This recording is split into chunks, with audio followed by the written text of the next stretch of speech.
Good morning and happy Saturday, girlfriends. Welcome back to Heart Check. I know it's been a minute on Instagram for me doing these, and a lot has transpired in regard to what God has been telling me to do, how to do it, and moving on those things. And so for today's Heart Check, I want to talk to you about at what speed is your faith walking. There are a lot of things on my list, my to-do list, my God to-do list that He's called me and prepared me for, that I feel my speed is not in correlation with the affirmation He's given me. I'm going to link a video that I did some months back in the car with the Holy Spirit. He spoke down to me.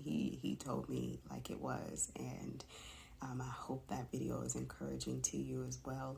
But I really want to talk about the spiritual eyes, your spirit man being affirmed in the visible. Like in the visual things that you see around you, you see God confirming what He's told you in your heart about what you should do, who you are, how you should get where you need to go next, and matching your faith walk, your speed with that, not being hesitant, not being delayed, not being procrastination city. That's me. I am a procrastinator, and the Holy Spirit has really been working on me. Like, where do you think your time is?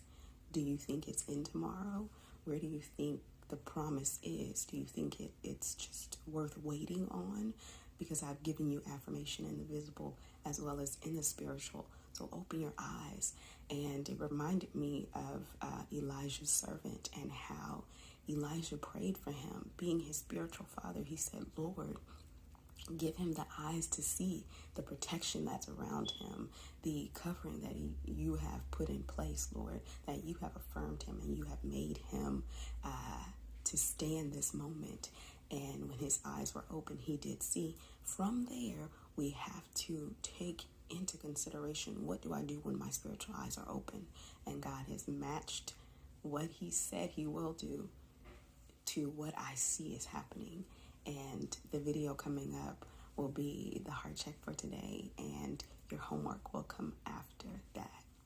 Interesting. Okay, so I was talking about timidity just now, really in my head, thinking about this car that was in front of me, and the car next to me was zooming, and I said, they must see the green light. They must see a green light that's telling them they can go this speed. The car in front of me was going extremely slow, which made me think of like timidity, like even with what's in front of you, giving you visible sight and confirmation that you are clear to go, you still operate in timidity. And so my question was, why would you not operate in the courage and in the assurance of what you see? So if what you see, even though we walk by faith and not by sight, of what you're seeing in the sight is pairing up with the hope you have in Jesus Christ, why do you still move in timidity instead of in courage?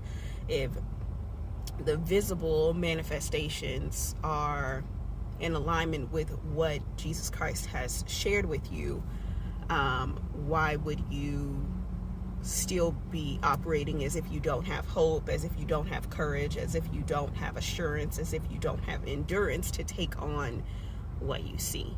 And if what you're seeing is saying even it is on your side, you should really run at a sprint speed towards that thing, because right now, unlike normal, you have an agreement between the physical and the spiritual world, and you need to take that at a speed of assurance and confirmation from the Lord that He is doing a special gift for you by giving you the sight to see the spiritual. We have Elijah's servant here, where you've been given the spiritual eyes to see something, the green light of go, and you should not be living in the timidity as if it's not real. He's giving you the eyes to see. That was all. All right, so homework. Homework is to write down the spiritual things God has told you to do. He has said, this is for you. It can be things in the earth. It can be things about yourself, but He has made them clear. This is what I need you to do. And he's given you confirmation that you can go after those things. Write those down and really attempt to not only begin, but check one of those things off before the end of this month. We're going to return back to this at the end of July, but really hone into your faith walk. Speed walk through that, and the Lord will give you his grace and his provision to bring it to completion, because he has great things in store for you. And we just have to give into courage and give into assurance that what he's shown us and what he's told us are true. I love you, girlfriends. I hope you have an absolutely amazing day, and I will talk with you soon.